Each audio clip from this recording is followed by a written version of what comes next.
la realización del SPECT. Voy a comenzar hablando de los hallazgos de Henri Becquerel respecto a la reactividad en 1896, pues cuando descubrió la reactividad, y cuando Marie Curie en el 1898 descubrió el radio. Estos dos hallazgos fueron muy importantes para el avance, debido a que ya en adelante ya se iba a proceder como a un estudio de las ciencias relacionadas con la física nuclear, y en honor a estos dos personajes que fueron como los precursores de esta ciencia, es que se han adoptado como sus apellidos como unidad de medida para cuantificar la actividad de ciertos compuestos, como la actividad reactiva de ciertos compuestos. Entonces van a poder, pues si alguna vez visualizan un estudio de medicina nuclear, ver en la dosis que van a estar en becquerelios o en milicurios, como para que tengan eso en cuenta. Ya hacia los años 30, eh, se da la invención del ciclotrón por Lawrence, y el ciclotrón es principalmente una máquina que permite la creación de algunos compuestos reactivos que pues más adelante serán utilizados para la creación de diferentes radiofármacos, pero en esta época todavía no había mucha aplicabilidad en el campo médico. Ya en 1951 eh, eh, encontramos a Benedict Cassen, que lo que hace es coge un centellógrafo, que es un dispositivo, es un cristal, el cual cuando recibe radiación emite luz. Entonces tomó este dispositivo y a través de un mecanismo similar a una impresora, delimitó los hallazgos con tinta sobre el papel. Digamos, en esta imagen encontramos pues un bosquejo de lo que sería la primera gammagrafía, donde encontramos que fue un estudio realizado con yodo. Como ya sabemos, el yodo es uno de los compuestos utilizados por la tiroides para la producción de hormonas tiroideas. Entonces, la tiroides va a ser afín por el yodo. Entonces, aquí lo que visualizamos en esta imagen inferior es principalmente la glándula tiroides en una de sus primeras imágenes. Ya en 1964 se da un avance muy importante, que es el descubrimiento y la utilización del tecnecio 99 metastable, que este es un radionúcleo que va a ser utilizado y sigue siendo utilizado hasta los días de hoy como, como compuesto de los radiofármacos que se utilizan en medicina nuclear, en gammagrafía en SPECT. Y este radiofármaco, debido a sus propiedades, era muy útil para obtener imágenes por gammagrafía. Entonces, a partir de este estudio de este año, y pues la realización de estudios con este tecnecio 99 metastable, vamos a poder obtener una mayor calidad de los estudios. Y pues acá evidenciamos una de las primeras gammagrafías cerebrales que se pudieron obtener gracias al tecnecio 99.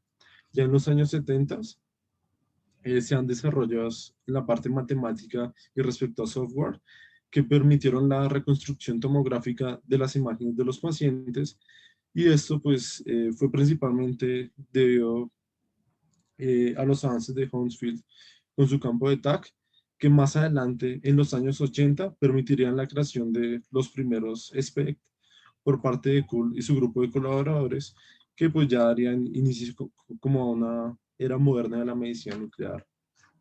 Y ya aquí encontramos diferentes imágenes donde encontramos la evolución de las gamma cámaras, que pues inicialmente se podían visualizar de esta forma, que se utilizaban principalmente para estudios cerebrales, y ya a los días modernos en los que encontramos este sistema de gamma cámara con doble detector, que es el sistema que se utiliza hoy en día, y que en el caso de este dispositivo también se encuentra fusionado un sistema de tomografía axial computada, sería un SPECT-CT, que voy a hablar más adelante.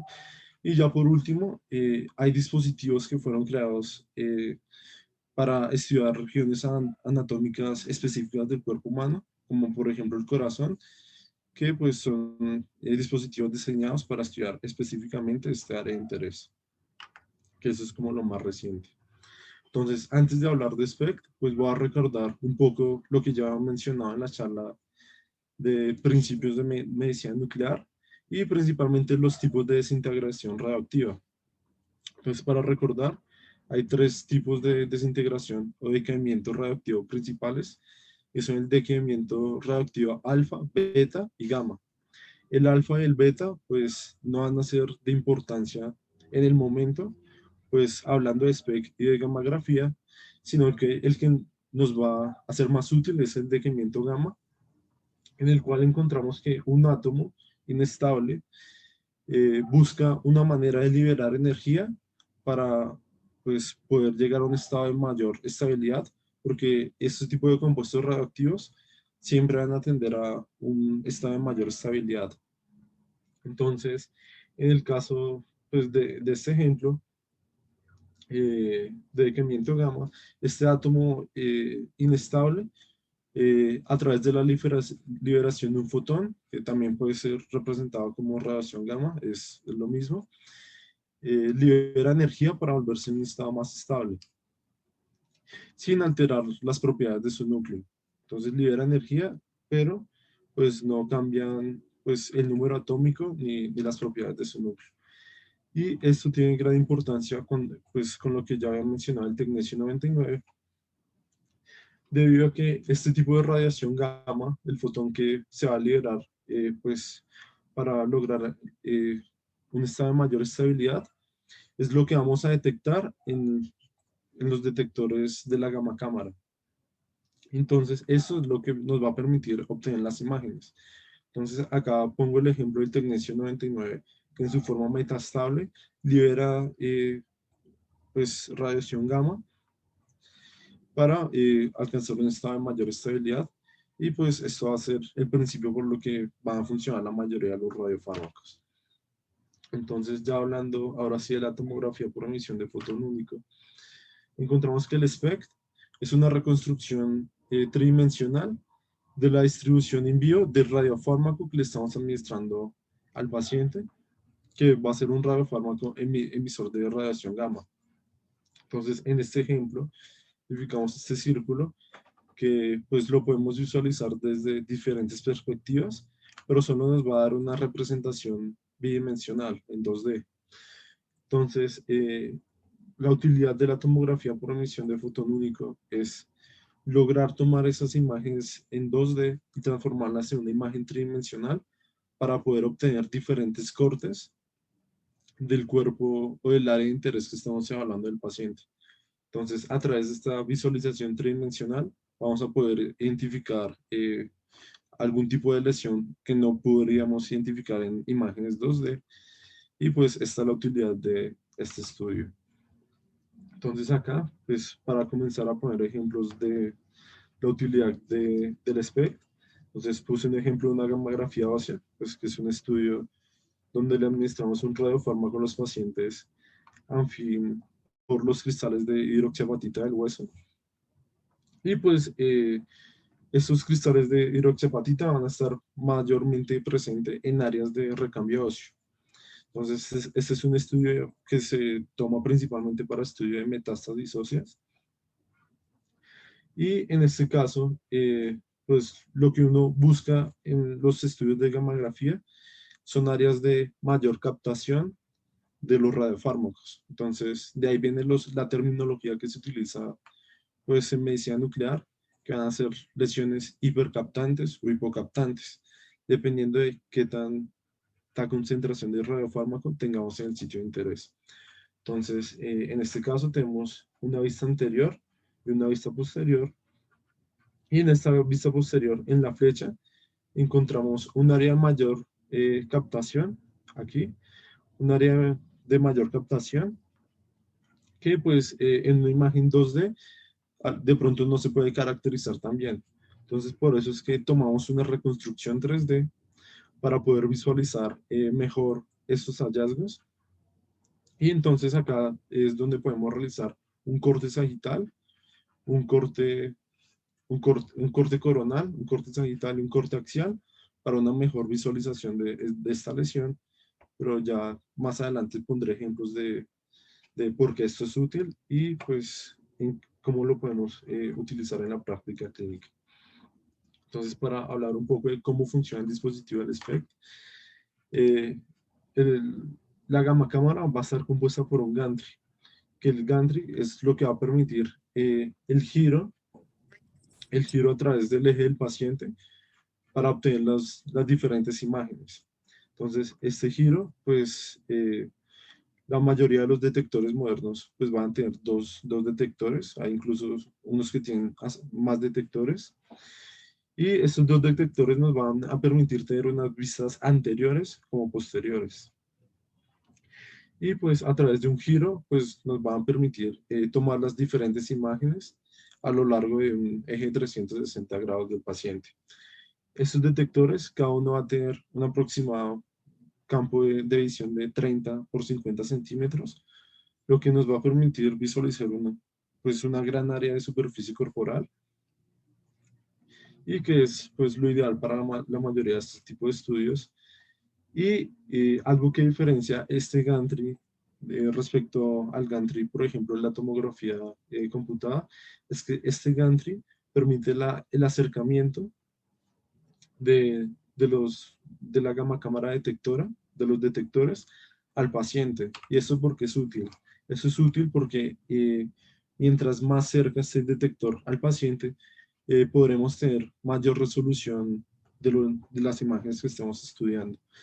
Entonces, vamos a ver que, pues, si algún día estamos presentes en un estudio de medicina nuclear, vamos a ver que estos van a estar tratando a medida que dan los giros alrededor del paciente, van a estar tratando de aproximarse lo mayor posible. Estos tienen un sensor de proximidad y se tratan de aproximar lo que más se pueda para obtener una mayor calidad del estudio.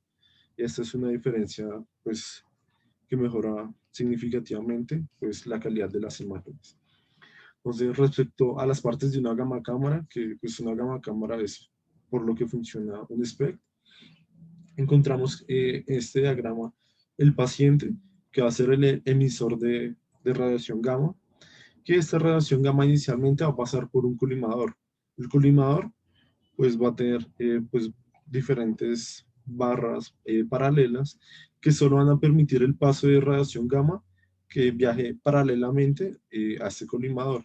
Y esto nos va a permitir mayor calidad de la imagen al no presentar radiación que pueda viajar en perpendicular o en algún tipo de dirección. Entonces nos permite una mayor precisión de esto. Una vez ya la radiación gamma ha pasado a este colimador, van a llegar a un centellógrafo, que como ya lo expliqué antes, es un cristal que con la radiación produce luz. Entonces, esta luz pues van a ser fotones que después van a pasar a un fotomultiplicador que van a permitir que esa luz obtenida a través de ese cristal la podamos amplificar para poderla llegar a visualizar pues en los estudios en el resultado final. Entonces ya después de que pasan por este fotomultiplicador, van a ir a un software donde se va a procesar y pues nos va a obtener la imagen. Y pues así funcionaría la gama cámara. Respecto al SPECT, pues es el mismo funcionamiento de la gama cámara, pero es girando alrededor del paciente y ya a través del computador del dispositivo, pues nos va a permitir crear la imagen tomográfica a través de un proceso que se llama proyección posterior, que es principalmente eh, es similar a lo de sumar las densidades, pero sumar los conteos, a como el número de veces que se produce radiación en cierto punto, sumarlo y pues poder crear una imagen tomográfica. Entonces, eso es lo que nos permite la imagen con SPECT. Entonces, inicialmente, la imagen en crudo, o sea, como sin procesamiento, se va a presentar en esta forma de sinograma, donde pues va a representar cada corte que se va a tomar a lo largo de los 360 grados de los pacientes, donde visualizamos que si tomamos en esta región vamos a encontrar una parte del cerebro, este es un espectro cerebral, y pues después esto se va a transformar a la información que vamos a poder visualizar pues en los software de lectura para poder tener una imagen más detallada. Y pues finalmente esta producción de la imagen tomográfica, este es un ejemplo de una gamografía de perfusión miocárdica, donde encontramos que el radiofármaco utilizado, que lo vamos a mencionar más adelante, eh, se adhiere a todas esas partes, todo esto es la superficie corporal, pero solo vamos a estudiar este pequeño pedazo que es el ventrículo izquierdo. Entonces, a través de una reconstrucción tomográfica de este pedazo que se logró a través de una angulación de la gamma cámara pues, a lo largo del eje del paciente, vamos a poder obtener los diferentes cortes, donde vamos a poder obtener un eje corto y dos ejes largos del corazón, pues para visualizar cada una de las paredes del ventrículo izquierdo. Ya esto lo voy a mencionar más adelante, pero es más que todo para evidenciar un ejemplo de cómo se produce esta reconstrucción tomográfica. Ya hablando de los radiofármacos utilizados en SPECT, encontramos en esta tabla los radionúcleos, que son pues, los átomos que nos van a emitir la radiación gamma que va a ser detectada por la gamma cámara. Entonces, como ya había mencionado, aquí en primer lugar encontramos el tecnecio 99, que por la propiedad de ser un gran emisor de radiación gamma, aproximadamente el 89% de la radiación que emite radiación gamma, pues va a permitir que gran parte de la radiación que se produce vaya a ser detectada por la cámara y debido a su baja vida media, o sea, tiene una vida media corta, lo cual permite que la exposición a radiación de los pacientes sea menor, debido a que si visualizamos otros radionúcleos, la vida media puede llegar a hasta días. Entonces, va a ser mayor tiempo a los que va a estar expuesto a radiación el paciente. Entonces, también esa es una parte buena del tecnecio 99. Y esta es la energía que van a producir con cada pues, desintegración radioactiva. En el caso del tecnecio 99 va a ser 141 kiloelectronvoltios, que se encuentra en un rango de energía óptimo para poderlo visualizar en la gamma cámara. Entonces ya aquí, respecto a los radiofármacos, encontramos que los radionúcleos se van a unir a compuestos que van a ir a sitios o van a buscar procesos bioquímicos o biológicos que estén sucediendo en el organismo de las personas. Entonces, dependiendo del tipo o el proceso que estemos buscando, pues vamos a encontrar diferentes tipos de radiofármacos. Ya más adelante daré un ejemplo de algunos de estos que pues se van a unir a esos sitios de interés que estamos buscando. Entonces, esto es como lo principal de los radiofármacos que se utilizan en SPECT, que pues básicamente son los mismos que pueden ser utilizados para la gammagrafía. Listo. Entonces, ya hablando de SPECT-CT, pues primero hablar que el SPECT-CT es un dispositivo que se creó pues a comienzos de los años 2000 y a finales de los años 90. Y este tuvo su auge gracias a la creación del PET-CT. Entonces vieron de que era muy útil la correlación de un estudio anatómico con funcional, debido a que mostraba mayor información y pues podía llevar a dar una mayor aproximación diagnóstica. Entonces fue útil por eso se crearon este tipo de dispositivos. Aunque pues no todos los centros cuentan con SPECT-CT, sino que algunos centros solo cuentan con SPECT-CT.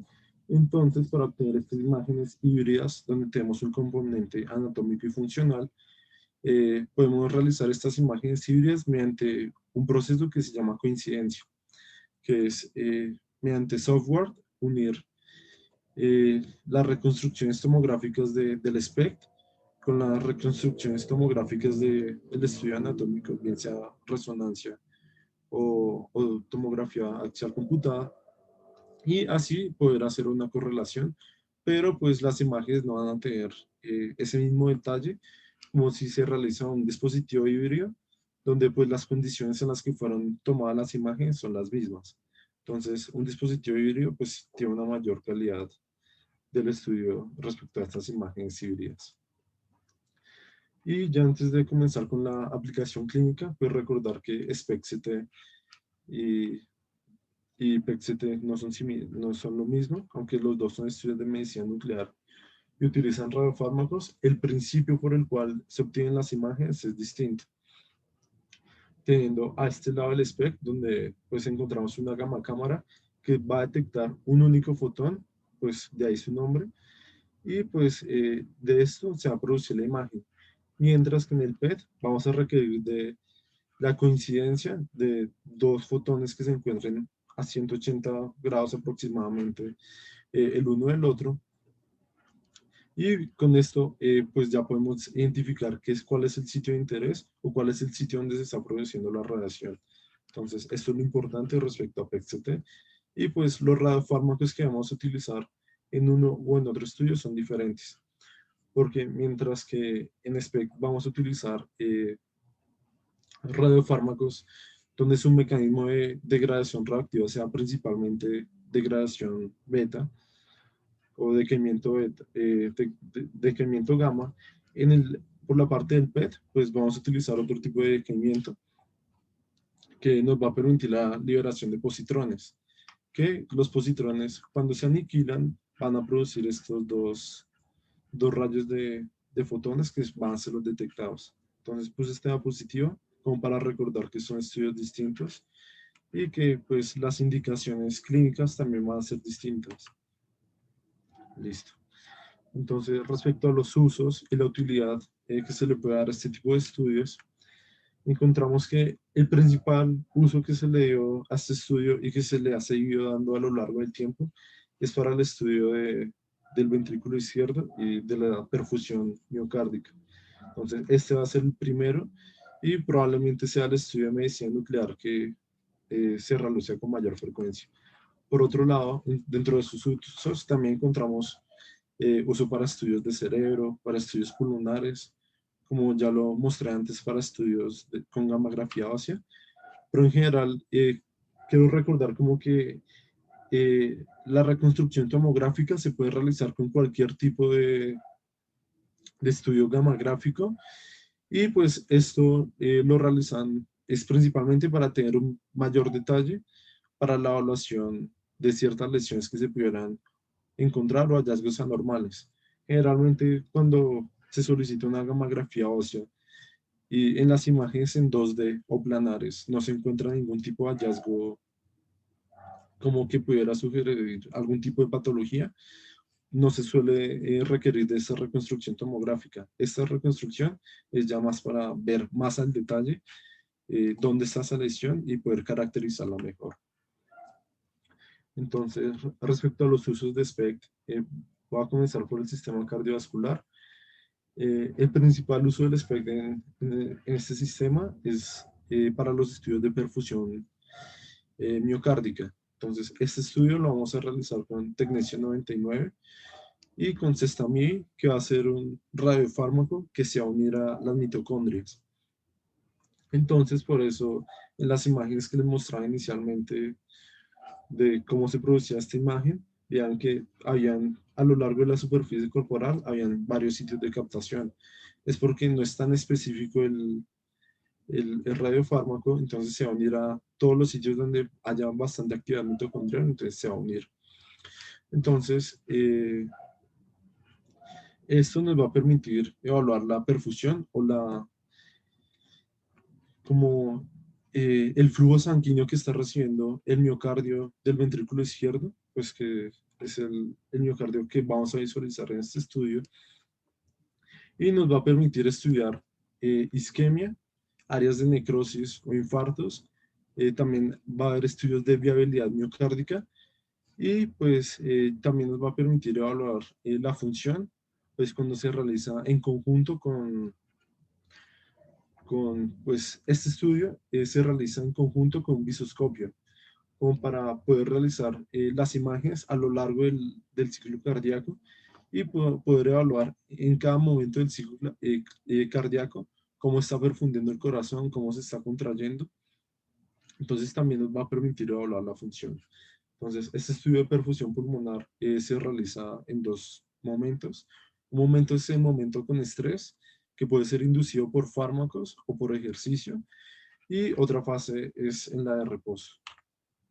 Y acá para mencionar que hay estudios diseñados específicamente para el estudio de perfusión miocárdica, pues que debido a la disposición de los detectores, nos va a permitir una mayor calidad de la imagen del estudio, pero igualmente Y la gamma cámara convencional sigue presentándose como un buen detalle de las lesiones. Listo. Entonces, ese es un ejemplo de una perfusión miocárdica normal, donde podemos ver aquí en la parte superior, estos son los diferentes cortes, como ya lo había mencionado antes, este es el eje corto, y en la parte superior encontramos la fase de estrés, y en la parte inferior encontramos la fase de reposo. Entonces, lo ideal es que todo se, como que presentara color, como este tipo de, en este estudio en particular, donde podemos ver que todas las paredes del corazón pues tienen color o tienen captación de radiotrazador. Entonces son áreas que están recibiendo flujo. Entonces esto es como deberíamos verlo idealmente y pues idealmente verlo en todos los cortes, en todas las paredes del corazón, que se esté visualizando de la misma forma. Este estudio también tiene como complemento un mapa polar que nos va a permitir identificar qué áreas en específico son las que están con menor perfusión. Entonces acá nos va a permitir evaluar la parte apical, una parte más medial o mesial y una parte más de la base del corazón. Y pues los diferentes segmentos anterior, lateral, inferior y septal. Y pues de acuerdo a eso, pues ya se puede evaluar el porcentaje del compromiso del ventrículo izquierdo y pues qué grado de severidad puede tener algún tipo de hallazgo que podamos encontrar. Y ya, pues este es un estudio diferente al anterior, este es un estudio normal. Y ya en este estudio ya encontramos que no podemos ver como una forma de dona donde todas las paredes del corazón perfunden adecuadamente, sino que vemos que hay sitios que no tienen el mismo color o la misma intensidad del color respecto a otros. Entonces, esto probablemente nos esté hablando de áreas de isquemia o necrosis, y pues ya el médico nuclear evaluará como a mayor profundidad a qué se puede referir. Y pues ya, según la información de esto, pues ya mediante el proceso de estratificación no invasiva, que es como la principal indicación de este estudio, pues se puede ver la necesidad de realizar procedimientos adicionales, pues para mejorar la función del corazón. Entonces, ya hablando de otros de los usos del SPECT, voy a hablar de la perfusión pulmonar, que esta perfusión pulmonar se realiza con tecnesio 99 y macroagregados de albúmina. Entonces, este radiofármaco, eh, debido a que es realizado con macroagregados de albúmina, son moléculas, o es una molécula que tiene un gran tamaño. Entonces, lo que sucede con esta molécula de gran tamaño es que cuando se encuentra en la circulación alveolar, pues en los capilares alveolares, va a tender a concentrarse ahí, debido a que como su tamaño es tan grande, no va a permitir un flujo adecuado de este macroagregado, de este radiofármaco a través de la circulación pulmonar. Entonces, lo que vamos a identificar en este estudio es principalmente la circulación, la perfusión alveolar. Eso es lo principal que vamos a encontrar.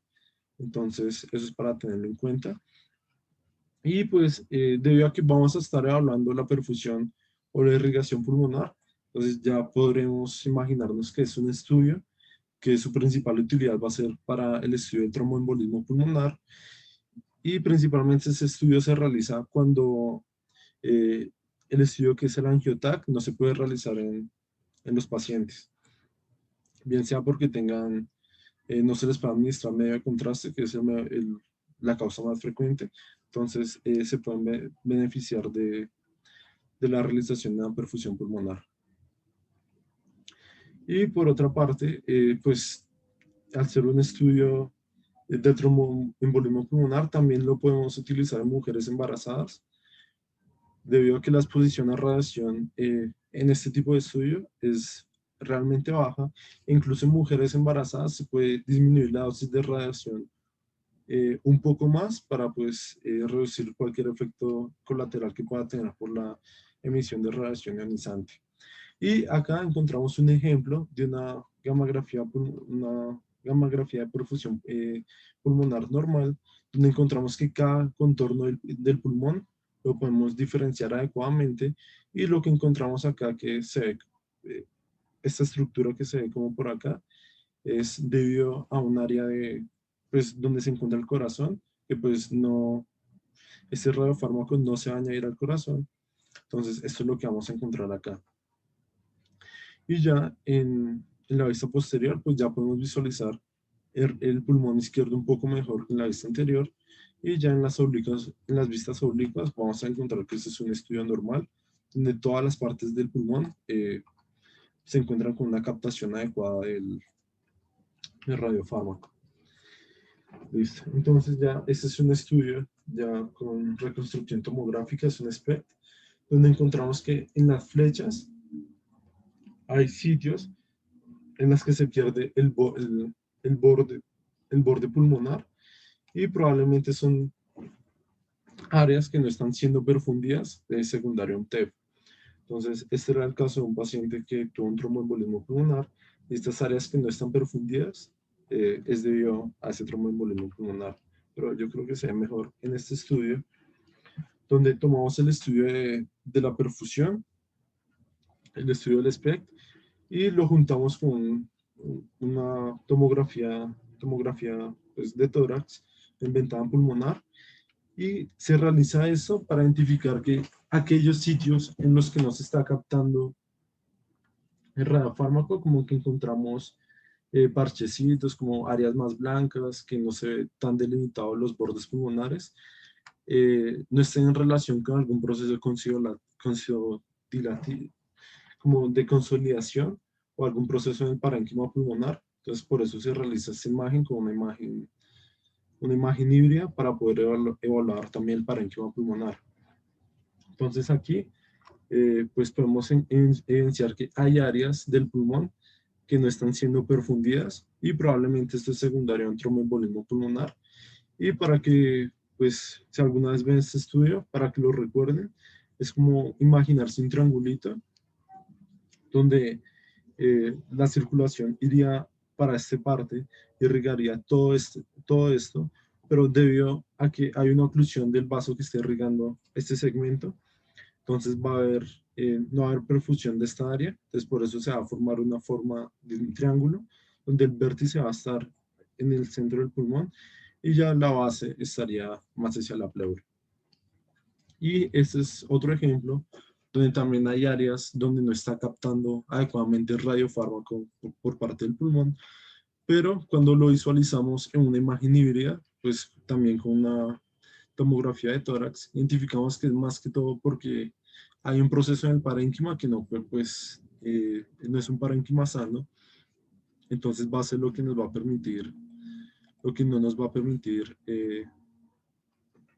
pues la visualización de algunas partes del pulmón. Entonces, estos hallazgos no son secundarios a un TEP, sino un proceso de consolidación secundario a la consolidación que se está produciendo en el pulmón. Y ya, pues para ir finalizando, pues los usos del SPECT en sistema esquelético, pues como ya lo mencioné, el estudio de gammagrafía ósea es un estudio en el cual pues como ya lo he mencionado antes, se une el radiofármaco a los cristales de hidroxiapatita, y pues va a unirse principalmente área de recambio óseo, que son principalmente hallazgos encontrados en metástasis óseas, que es la principal causa por la que se solicita este estudio, para estudiar como un estudio de extensión de metástasis óseas en cáncer de próstata y en cáncer de mama principalmente. Entonces, en este caso, es un ejemplo de una mujer que se le estaba haciendo un estudio de extensión para un cáncer de mama, donde se identificó una lesión en el E3, que pues en la imagen posterior no se puede caracterizar tan bien. Entonces le realizan una reconstrucción tomográfica para una mejor visualización de esta lesión, y pues poder realizar seguimiento a este tipo de lesiones. Y en este otro ejemplo encontramos otra de las indicaciones por la que se realiza la gamografía, eh, pues la gamografía ósea, que es para el estudio del dolor lumbar crónico. Y, por ejemplo, en este caso es una mujer de 57 años, que no sé si alcancen a ver en sus pantallas, pero acá se alcanza a ver el borde de, pues, del tejido corporal de la paciente. Entonces se puede visualizar que es una paciente obesa y que pues en el estudio de la región lumbar pues, amplifiqué esta imagen para que pudieran tratar de lograr ver la lesión que no se ve tan clara. Entonces, debido a estos hallazgos, para una mejor caracterización, lo que hicieron fue una reconstrucción tomográfica y una fusión con un TAC de columna lumbar. Entonces, encontraron estos hallazgos que son hipercaptación de las facetas de la articulación entre el E4 y el E5. Entonces, probablemente esta artrosis facetaria sea la causa del dolor de la paciente.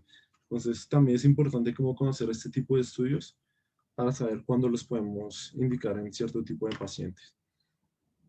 Entonces, ya para finalizar, y pues como para lo que se lleven a casa y recuerden, entonces, el SPECT es una representación 3D a partir de gamografías que se toman a lo largo del paciente y pues podríamos hacer la analogía con una radiografía y con la tomografía axial computada.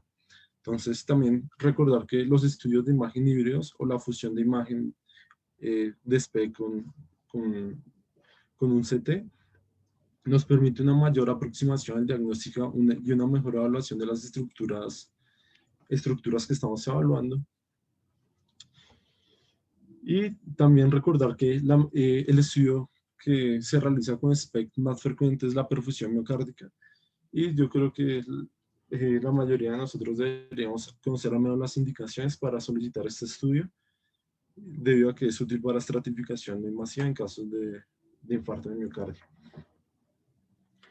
Y ya eso es principalmente todo.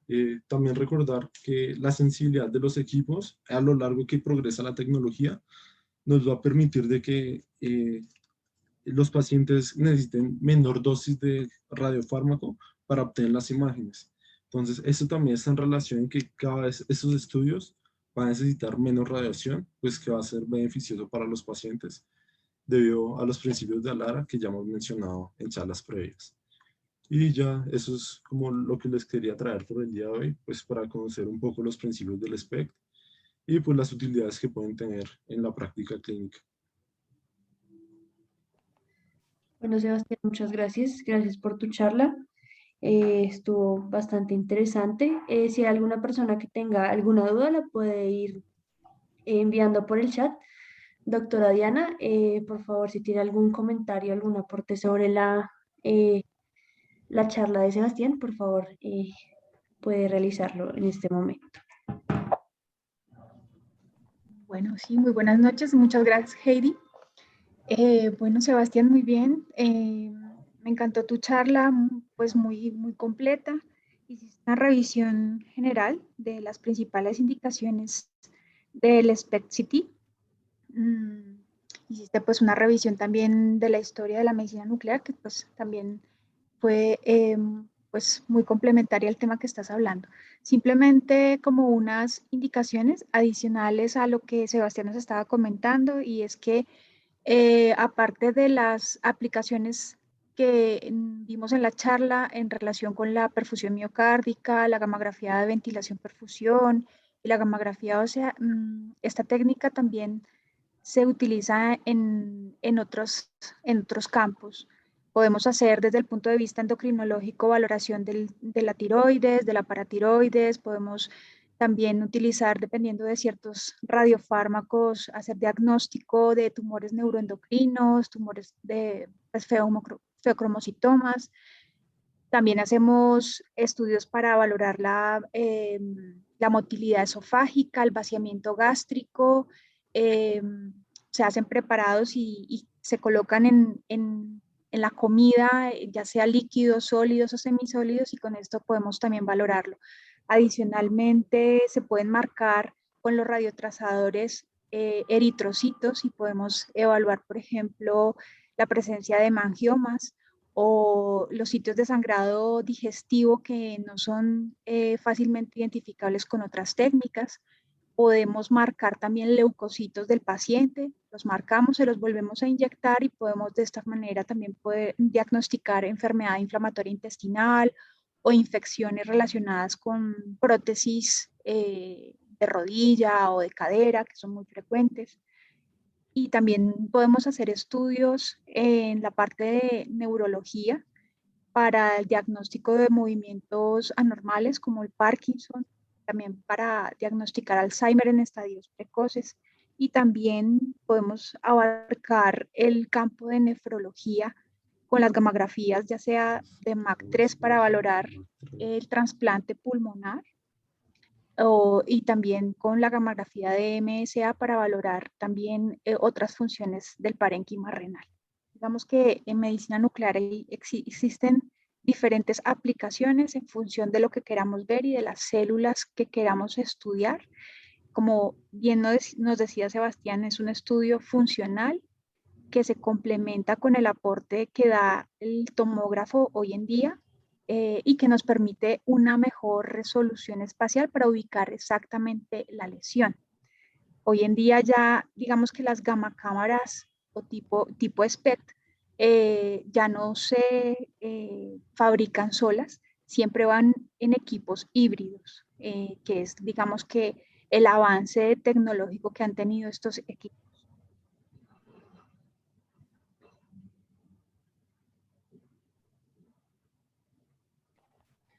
Bueno, muchas gracias, doctora. Por aquí tenemos una pregunta. Dice, ¿cuál es la durabilidad de un examen SPECT y si varía según el sistema en el que se utilice? Sí, digamos que dependiendo del estudio que se esté evaluando, pues va el tiempo de duración. Hay exámenes que, digamos que, como nos mostraba Sebastián, colocamos al paciente, aquí funciona algo, o sea, es distinto a cómo funciona radiología. En radiología nosotros colocamos un haz de rayos X y atravesamos al paciente con ese haz. Aquí el paciente es el que emite la radiación en medicina nuclear. Entonces, en función de la cantidad de cuentas que queramos recoger con esos detectores de la gamma cámara, pues así en función de eso va a durar el estudio. Eh, Hay estudios que se adquieren muy rápido, como por ejemplo una gamografía de tiroides. Una gamografía de tiroides, el paciente realmente, el tiempo en el que va a estar bajo la cámara va a ser alrededor de unos 10, 15 minutos, porque pues realmente es un estudio muy sencillo, pero digamos que si necesitamos un estudio donde las cuentas, necesitamos recoger muchas más cuentas o que valorar, por ejemplo, en los estudios de perfusión miocárdica, poder hacer un buen cálculo del volumen diastólico, del volumen sistólico y hacer unas cuantificaciones, pues son estudios que van a durar máximo unos 30 minutos. Es como lo habitual. También hay estudios que se hacen con diferentes horas. Entonces el paciente va, se le hace una primera adquisición, a la media hora se le hace la otra adquisición o al día siguiente en función de lo que queramos evaluar. Entonces digamos que es relativo en función del tipo de estudio. Listo, doctora.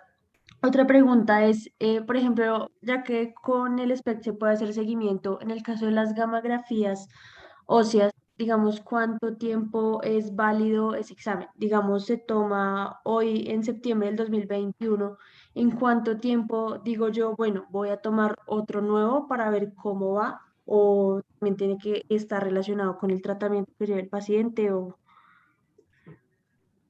Pues mira, nosotros hacemos las gamografías, tienen varias indicaciones. Podemos evaluar, por ejemplo, enfermedades metastásicas. La gamografía va a valorar lesiones blásticas o productoras de hueso. Las líticas no las vemos, las líticas se ven con la tomografía. Y por ejemplo, pues en función del tipo de tratamiento, pues así mismo se va a hacer el estudio de seguimiento.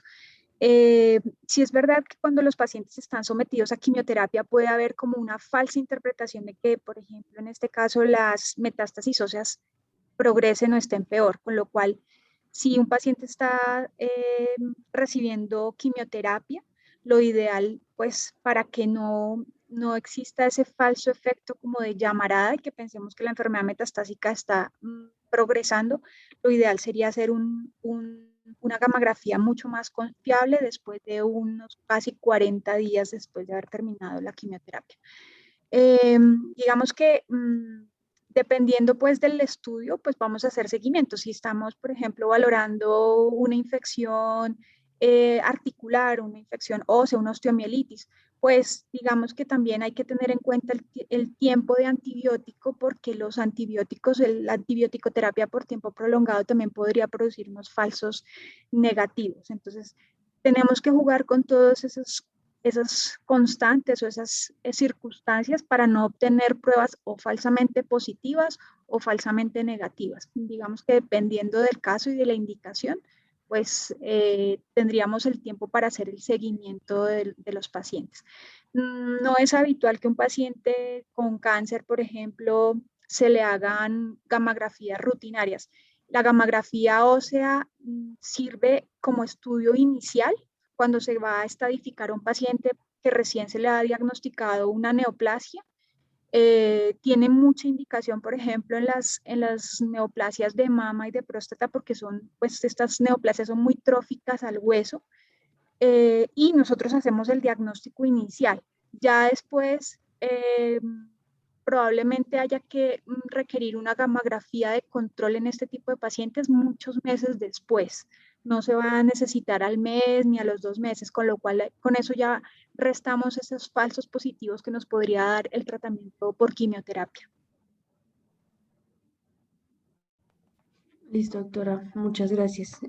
Pues no han llegado más preguntas, entonces nuevamente pues agradecerle a la doctora Diana y a Sebastián por su tiempo, por la exposición y pues por los comentarios adicionales que se realizaron, también a las personas que asistieron a la charla y pues muchas gracias a todos y tengan una feliz noche.